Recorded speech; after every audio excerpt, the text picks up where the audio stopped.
Yo, what's good fam? Let me hit you with something real wild right now. You ever wonder what happens when power becomes so crazy intense that it literally eats away at your soul? Like, for real though, we're talking about Madara Uchiha, and bro, this cat's story is straight up the most insane psychological breakdown in anime history, no cap. Picture this. A dude so powerful he could literally reshape reality, but here's the kicker, that same power turned his mind into an absolute wasteland. We're diving deep into how Madara's obsession with control didn't just make him stronger, it literally consumed every piece of humanity he had left. This ain't just some regular villain origin story, nah, this is about how the human psyche crumbles when you chase power like it's the only thing that matters. The thumbnail says it all, the power that destroys the mind and devours Madara's soul. And trust me, by the end of this, you're gonna understand why even the strongest ninja in the world couldn't escape his own mental prison. We're breaking down the psychology, the trauma, and the absolute spiral that turned a legendary warrior into something hollow. Stick around cause this gets dark, real dark. Real quick before we go deeper down this rabbit hole. If you're vibing with this psychological breakdown of anime characters, do me a solid and smash that subscribe button right now, and hit that like button too while you're at it. Here's the deal. If you don't subscribe, you're literally gonna miss out on the most mind-blowing anime psychology content on YouTube, and I know you don't want to be that person scrolling through their feed later thinking, dang, I should have subscribed when I had the chance.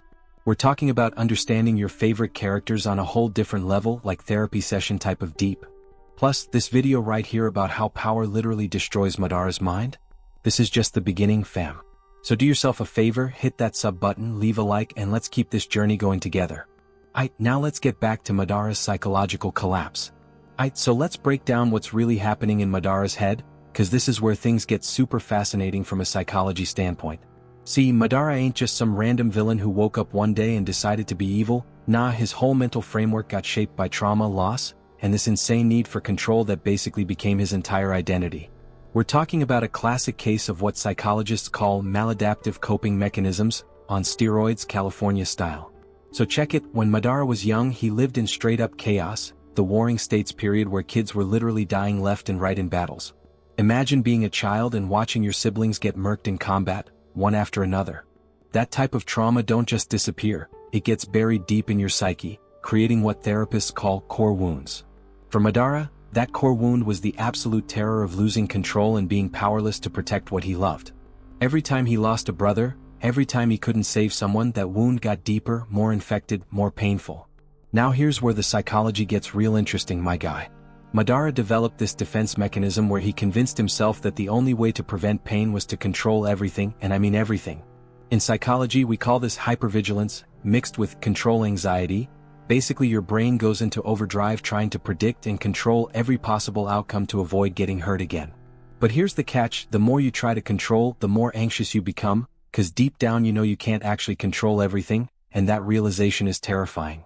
When Madara and Hashirama founded Konoha together, for a minute there, it seemed like maybe, just maybe, Madara could heal. He had a brother figure, a dream of peace, something positive to focus on. But that core wound was still there, festering underneath. See, trauma don't just vanish cause things get better temporarily, it needs actual processing, actual therapy, actual healing work. Madara never did that work, so when conflict started brewing in the village, when he felt that loss of control creeping back in, all those old defense mechanisms kicked into maximum overdrive.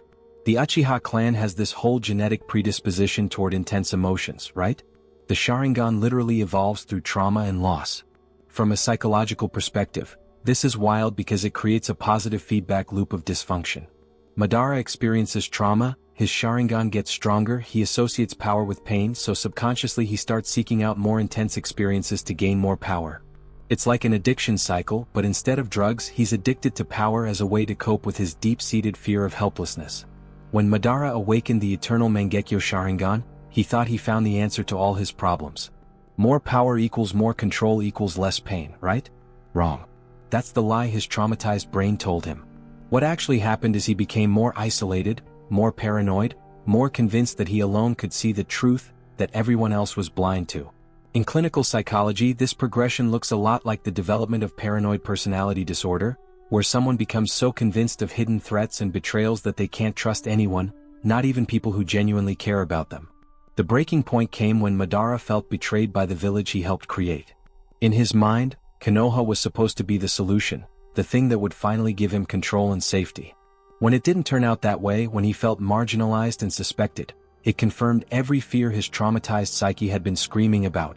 See, you can't trust anyone. You can't let your guard down. The only way to be safe is total control. This is what psychologists call a confirmation bias spiral, where your brain filters reality to confirm your pre-existing beliefs, ignoring anything that contradicts them. So Madara bounces from Konoha and starts his decades-long quest for ultimate power through the infinite Tsukuyomi.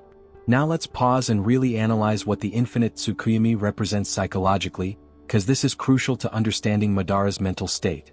On the surface, he talks about it like it's a gift to humanity, a world without suffering where everyone lives in their perfect dream. But dig deeper, what it really represents is the ultimate control fantasy. Everyone trapped in an illusion that he controls, no free will, no unpredictability, no chance of loss or betrayal.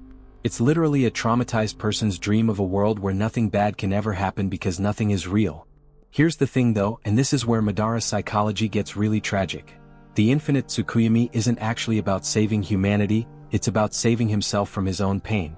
It's the most extreme form of avoidance coping you could possibly imagine. Instead of processing his trauma, instead of dealing with his fear of loss and powerlessness, he wants to literally escape into a dream world where those feelings don't exist. Every psychologist will tell you that avoidance makes trauma worse in the long run, not better.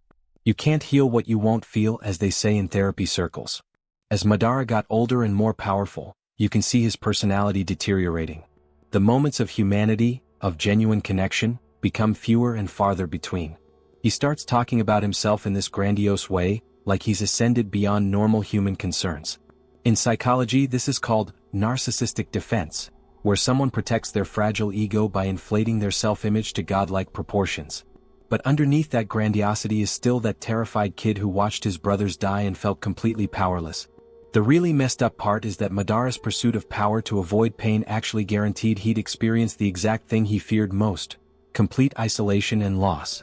By pushing everyone away, by refusing to trust or connect with anyone, by choosing power over relationship, he created the very loneliness and emptiness he was trying to escape. It's like a self-fulfilling prophecy on a massive scale. His defense mechanisms, the things his psyche developed to protect him, ended up being the exact things that destroyed him from the inside out. When you look at Madara through this psychological lens, you start to see he ain't really the all-powerful villain he presents himself as.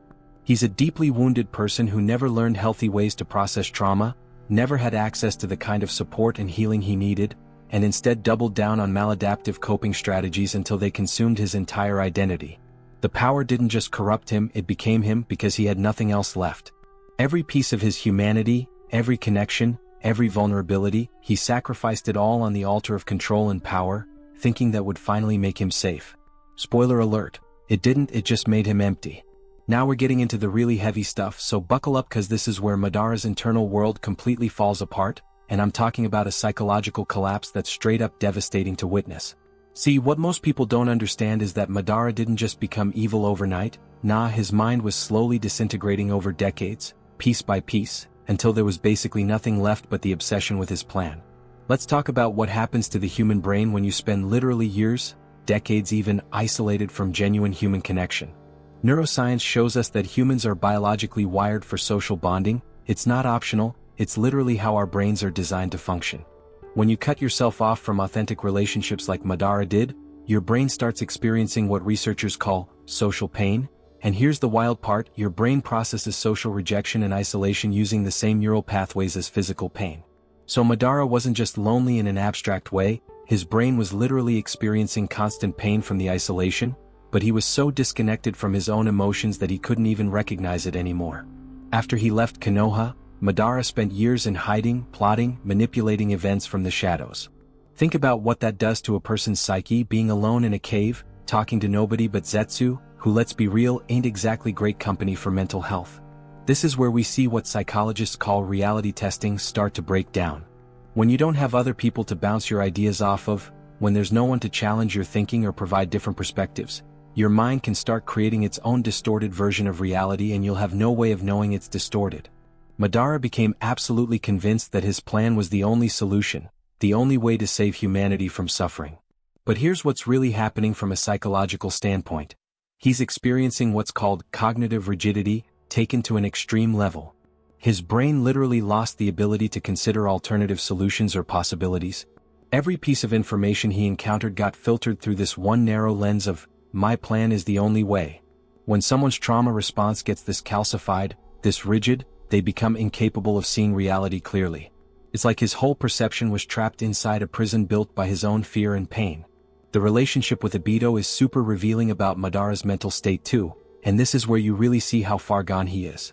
A healthy person, even a morally gray person, would feel at least some guilt or hesitation about manipulating a traumatized kid and turning him into a weapon.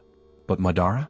He orchestrated the death of Rin specifically to break Obito psychologically, all as part of his master plan. That level of emotional detachment, that ability to treat human beings as disposable chess pieces, that's not normal villain behavior, that's somebody whose capacity for empathy has been completely eroded. In psychology, we have this concept called moral disengagement, where people use various mental tricks to justify harmful actions without feeling guilt. Madara took this to the absolute extreme.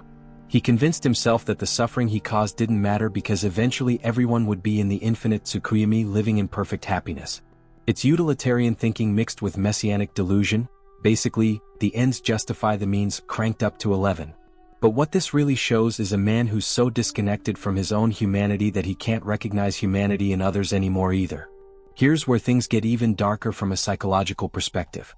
When Madara finally gets revived during the war, you'd think maybe being back in the physical world, interacting with people again, might wake something up in him, might trigger some recognition of what he's become. But nah, it's the opposite. He's actually excited, almost gleeful about the destruction he's causing. This is what happens when someone has spent so long numbing themselves to emotional pain that they've also numbed themselves to everything else. The only thing that makes him feel anything anymore is the pursuit of his goal and the exercise of overwhelming power. There's this concept in trauma therapy called emotional flashbacks, where something in the present triggers the feelings from a past trauma, and you react as if the trauma is happening right now. For Madara, basically everything became an emotional flashback. Every conflict, every challenge to his authority, every person who opposed him, it all triggered that core wound of powerlessness and loss. So he wasn't really fighting the allied shinobi forces. In his mind, he was fighting against that terrified feeling of being a helpless child watching his brothers die. The war was just a proxy for his internal war against his own unprocessed trauma. The really tragic part is that there are moments, brief flashes, where you can see the real Madara trying to surface.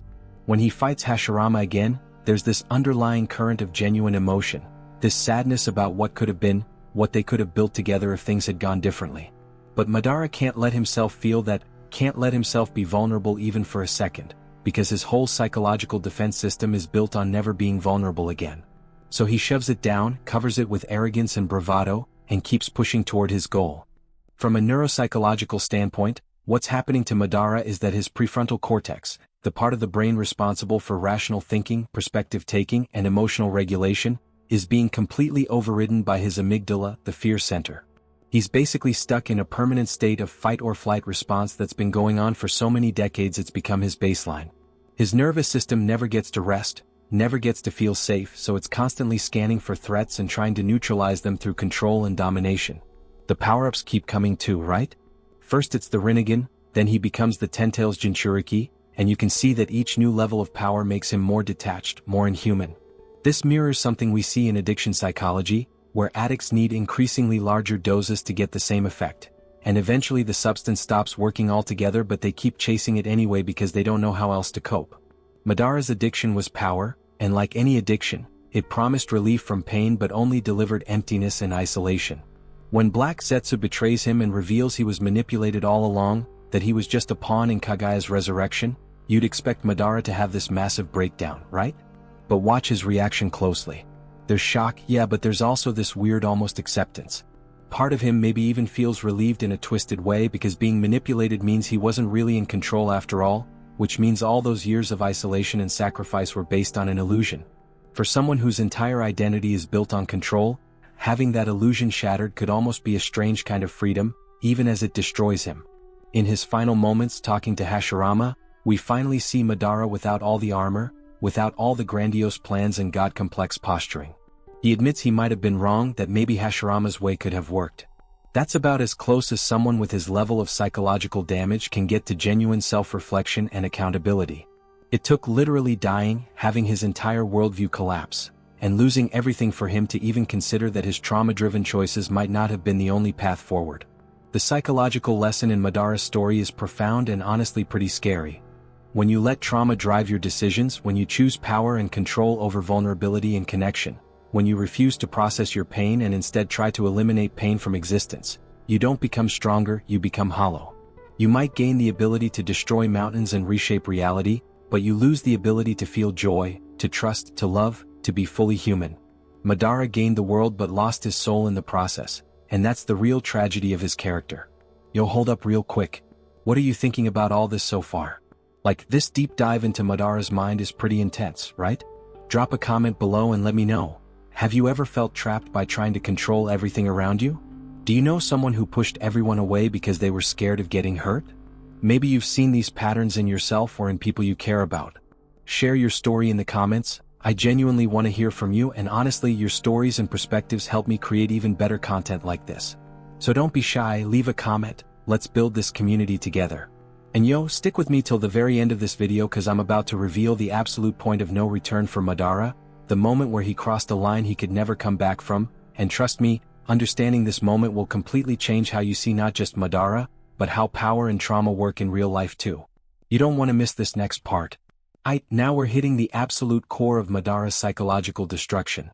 The point where he crossed over from damaged person making bad choices, to someone whose mind is so fractured they can't even recognize themselves anymore. This is the part that's gonna make everything click, so pay close attention cause we're about to uncover the exact moment Madara's soul got devoured completely.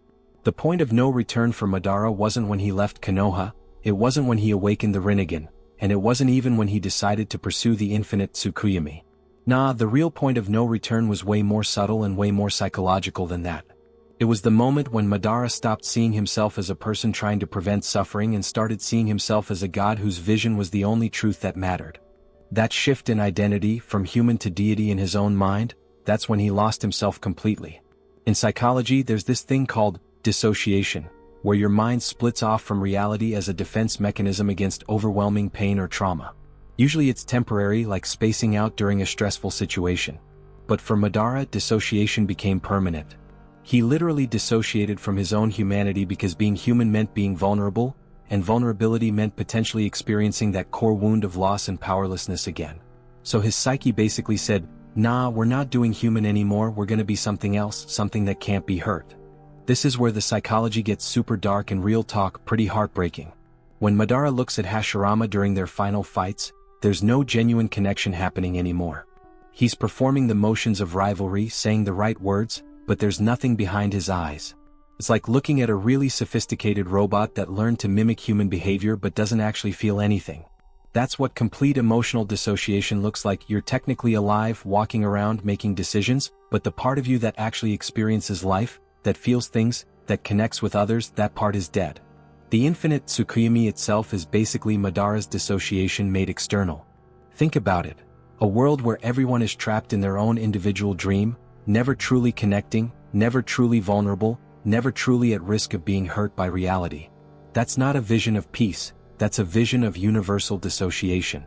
He wants to spread his own psychological defense mechanism to the entire world because in his fractured mind, that's the only way to eliminate suffering. He can't see that what he's really trying to eliminate is the human experience itself. Here's what really messed me up when I understood this. Madara doesn't actually want to be in the infinite Tsukuyomi himself. Think about that for a second. He's fighting for this world where everyone lives in their perfect dream, but he's not planning to dream alongside them. He wants to stay outside, maintaining the jutsu, essentially remaining in the role of God controller forever. What? Because even his own fantasy can't provide him relief anymore. His capacity for joy, for peace, for satisfaction, it's been so thoroughly destroyed that not even an illusion designed to give him everything he wants could make him happy. That's how deep the damage goes. From a neurological standpoint, what happened to Madara is that his brain literally rewired itself around trauma and fear. The neural pathways that normally process things like trust, connection, joy, and relaxation basically atrophied from decades of non-use, while the pathways for threat detection, control, and emotional numbing got reinforced over and over until they became superhighways. His brain became optimized for survival and domination but completely lost the ability to do anything else. It's like a computer that got reprogrammed to only run one program, and that program is acquire power, maintain control, trust no one, feel nothing. There's this moment during the war where Madara is fighting multiple Kage at once and he's smiling, almost laughing. On the surface it looks like he's enjoying the battle, right? But if you understand trauma psychology, what you're actually seeing is manic energy covering up profound emptiness. That smile isn't joy, it's the grin of someone who's so disconnected from their own pain that they've forgotten what genuine emotion feels like. The fight gives him a temporary sense of aliveness, but it's hollow, like junk food that fills your stomach but provides no nutrition. When Madara absorbs the 10 tails and undergoes those transformations, each one strips away more of his humanity, but here's the thing. There wasn't much humanity left to strip away by that point. The physical transformation into something godlike was just his outside finally matching his inside. He'd already killed his humanity psychologically long before his body started changing. The power didn't transform him, it revealed what he'd already become through decades of refusing to heal, refusing to feel, refusing to be vulnerable. The relationship between Madara and his younger self is super telling too. If you could take young Madara, the kid who cried over his brother's deaths, who dreamed of peace with Hashirama, who still had hope and heart, and show him what he becomes, that kid would be horrified. That kid would see old Madara as the embodiment of everything he feared. Someone so consumed by the need for control that they lost everything worth controlling for. But adult Madara can't see this because he's completely severed the connection to that younger self. In therapy we call this fragmentation of self, where different parts of your psyche split off from each other to the point where they can't communicate anymore. Here's the most devastating psychological insight about Madara's point of no return. He achieved everything he set out to achieve. He became the most powerful shinobi in history, he got the Rinnegan, he became the Ten Tails Jinchuriki, he was literally reshaping reality according to his will. By every external measure he won. But internally? He was more empty, more in pain, more alone than ever. That's the cruel irony of trauma-driven ambition. You can achieve all your goals and still feel like you've gained nothing because the goals were never really about external achievement, they were about trying to fix an internal wound that can't be fixed through external means. The Buddhist concept of hungry ghosts fits Madara perfectly, and I know that's more Eastern philosophy than Western psychology, but it's relevant here. Hungry ghosts are beings with huge stomachs but tiny throats, so they're constantly hungry but can never satisfy that hunger. That's Madara with power. He consumes more and more of it, but it never fills the void inside him because the void isn't really about power, it's about unprocessed grief, unhealed trauma, and the love and connection he cut himself off from decades ago. When Black Zetsu stabs him and reveals the truth about Kagaya, watch Madara's eyes in that moment. For the first time in probably a century, you see genuine shock break through his god-complex facade. His entire worldview, everything he sacrificed, everyone he hurt, it was all based on a manipulation. But even more than that, it reveals that his need for control was an illusion all along. He thought he was the one in control, but he was being controlled the whole time. For someone whose entire identity is built on never being powerless again, this revelation is the ultimate psychological destruction. In his dying moments, Madara finally admits to Hashirama that maybe he was wrong, maybe Hashirama's path could have worked. That admission is massive from a psychological standpoint because it means some tiny fragment of his original self, that kid who dreamed of peace, survived all the way to the end. It was buried under decades of trauma and defense mechanisms and god delusions, but it was still there, waiting for a chance to speak. The tragedy is that it took complete and total defeat, the destruction of everything he worked for, and literal death for that fragment to finally be heard. The point of no return for Madara was when he chose the illusion of control over the reality of connection, when he decided that being vulnerable was worse than being alone, when he convinced himself that his pain gave him special insight that made him superior to others rather than recognizing that his pain made him need others more than ever. Once he crossed that line, every subsequent choice just took him further into darkness until there was no light left inside him at all. That's the real horror of Madara's story. He didn't lose to Naruto or Sasuke or the Allied forces, he lost to himself decades before the war even started. His greatest enemy was always his own unhealed trauma, and because he refused to face it, refused to process it, refused to let anyone help him with it, it consumed him completely. The power didn't destroy Madara's mind and devour his soul, his refusal to heal did. The power was just the tool he used to avoid confronting the real problem until it was way too late. So here we are at the end of Madara's story, but real talk, this ain't really an ending, it's more like a warning, a lesson written in blood and regret that echoes way beyond just one character in an anime. What happened to Madara's mind? The way power consumed him and left nothing but emptiness behind, that's not just fiction. That pattern plays out in real life every single day with real people, and that's what makes his story so haunting and so important to understand. The scar that Madara left, both on the Naruto world and on us as viewers who really analyze his character, it doesn't close. It can't close. Because the questions his life raises are questions we all gotta face at some point. What are we willing to sacrifice for power? When does self-protection become self-destruction? How do we heal from trauma instead of letting it define us? These ain't easy questions, and Madara's story shows us what happens when someone refuses to even ask them. Let's talk about legacy for a minute, cause this is where things get really deep. Madara thought his legacy would be the infinite Tsukuyomi, a world remade according to his vision. But that's not what he left behind at all. His real legacy is a cautionary tale about what happens when brilliance and potential get corrupted by unhealed wounds. He could have been remembered as a founding father of Konoha, as Hashirama's partner in creating peace, as someone who channeled his pain into building something beautiful. Instead, he's remembered as the man who almost destroyed the world because he couldn't face his own heart. From a psychological perspective, Madara represents something that therapists see all the time but on a much smaller scale. The person who's so afraid of being hurt again that they hurt themselves worse than anyone else ever could. They push away everyone who cares about them, they sabotage good things in their life, they choose isolation over connection because connection means risk. And yeah, they might tell themselves they're being strong, they're being independent, they're protecting themselves, but what they're really doing is guaranteeing the loneliness they fear most. The thing about trauma is that it's like a wound that needs air and light to heal. When you cover it up, when you pretend it's not there, when you build your whole identity around making sure no one ever sees it, that wound doesn't heal, it festers. It gets infected. It spreads. Eventually, the infection becomes so bad that it's all you are, the wound and the defenses around it, and the person you could have been gets lost completely. That's what happened to Madara over decades of refusing to let anyone in, refusing to process his grief, refusing to be vulnerable even for a second. What's really messed up is that Madara had opportunities to change course. Multiple times throughout his life, there were moments where he could have chosen differently, where he could have let Hashirama in, where he could have trusted someone, where he could have said, "I'm scared," instead of, "I'm right and everyone else is wrong." But each time he chose the familiar pain of isolation over the uncertain possibility of healing because our brains are wired to prefer familiar suffering over unfamiliar relief. It's wild but it's true, we'd rather stay in pain we know than risk the vulnerability required to feel better. The contrast between Madara and Naruto is super important psychologically too, and this is something that gets overlooked a lot. Both of them experienced profound trauma and loss at young ages. Both of them could have easily gone down dark paths. But Naruto chose connection even when it hurt, even when he got rejected, even when it would have been easier to give up on people.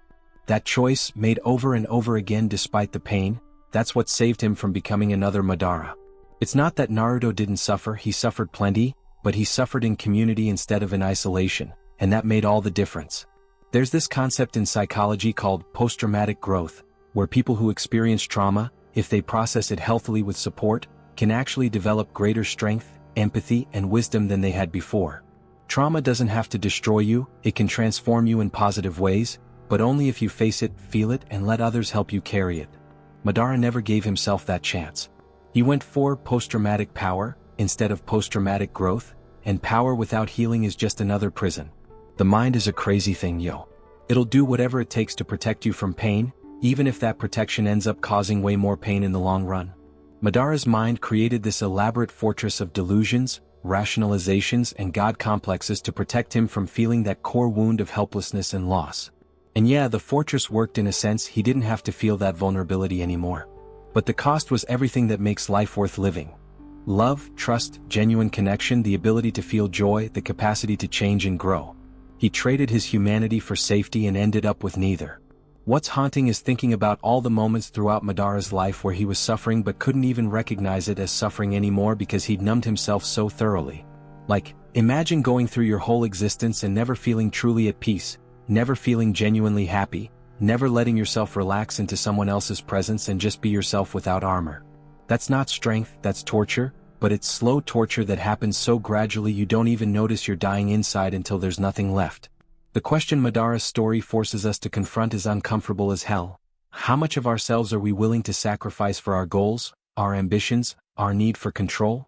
And at what point does the sacrifice become so great that achieving the goal doesn't even matter anymore because we've lost the part of ourselves that could enjoy it? These are real questions that apply to all of us, whether we're talking about career ambition, relationship control issues, or just the ways we protect ourselves from vulnerability in daily life. Here's something that really gets me. In his final moment with Hashirama, Madara says something like he wishes he could have trusted Hashirama's way. That statement is loaded with so much regret, so much recognition of what could have been. Part of him always knew deep down that he was choosing the wrong path, but his trauma and his defense mechanisms were too strong to let him change course. That's the prison of unhealed trauma. You can see the bars, you can even understand intellectually that they're not necessary, but you still can't bring yourself to walk through the open door because your nervous system is screaming danger. The power that destroyed Madara's mind and devoured his soul wasn't really the Sharingan or the Rinnegan or becoming a Jinchuriki, those were just symptoms. The real power that destroyed him was the power of unprocessed trauma to warp perception, to hijack decision-making, to turn defense mechanisms into prisons. That's a power we all carry inside us if we're not careful, if we don't do the hard work of healing, if we don't let people in even when it's scary. Madara's story doesn't have a happy ending, and honestly, that's what makes it so impactful. Not every story needs a redemption arc to be meaningful. Sometimes the lesson is in the tragedy itself, in seeing what happens when someone refuses to heal and chooses power over humanity. It's a mirror held up to all of us asking, what are you running from? What are you trying to control? What wounds are you leaving unhealed? And most importantly, is the person you're becoming in your pursuit of safety and control actually someone you want to be? The scar doesn't close because the lesson isn't finished. Every time someone watches Madara's story and recognizes even a tiny piece of themselves in his psychology, the story continues. Every time someone chooses to be vulnerable instead of powerful, to seek connection instead of control, to process their trauma instead of letting it drive their decisions, they're rewriting Madara's ending in their own life. That's the real legacy, not the character himself, but what we learn from his descent and what we choose to do differently because of it. In the end, Madara's mind was consumed and his soul was devoured not by external forces but by his own refusal to heal, his own choice to value power over people, his own decision to live in a fortress instead of a home. And the most tragic part? He was brilliant enough, strong enough, and capable enough to have made different choices at any point, but trauma convinced him those choices would lead to more pain, so he stayed on the path that guaranteed his destruction. That's the invisible wound that never heals, the one we create ourselves by refusing to let it see the light. Yo, if this deep dive into Madara psychology just blew your mind, then you absolutely cannot miss what's coming next on this channel for real. See, Madara's story is just one piece of a way bigger puzzle about how anime characters reflect real psychological struggles we all face. I've got videos breaking down Sasuke's trauma response and why revenge became his entire identity, Itachi's self-sacrifice and the psychology of bearing impossible burdens alone, Pain's philosophy and how trauma can radicalize someone's worldview, and so many more characters whose stories will make you understand yourself and the people around you on a completely different level. Here's the thing. Once you start seeing anime through this psychological lens, you can't unsee it. Every character becomes a lesson, every arc becomes a therapy session, every battle becomes a representation of internal struggles. And I'm here creating content that breaks all of this down in ways that are real, raw, and actually useful for your own life and growth. This ain't just entertainment anymore, this is education wrapped in storytelling. Click on the video that just popped up on your screen right now, don't even hesitate. Whether it's about Obito's manipulation and how trauma makes us vulnerable to toxic influences, or Kakashi's survivor's guilt and learning to forgive yourself, or any of the other psychological breakdowns I've got lined up, I promise you it's gonna hit just as hard as this Madara video did, maybe even harder because it might speak to something you're personally going through right now. And real talk, by watching these videos, by engaging with this content, you're not just learning about anime characters, you're learning tools and insights that can actually help you understand your own mind better, recognize unhealthy patterns in yourself or others, and make choices that lead to growth instead of destruction. That's powerful stuff, and that's exactly why this channel exists, to bridge the gap between entertainment and real psychological wisdom that can change lives. So do yourself a favor. Subscribe if you haven't already, hit that notification bell so you never miss when I drop new psychological breakdowns, and most importantly, click that next video right now while you're still in this headspace, while your mind is still open and ready to go deeper.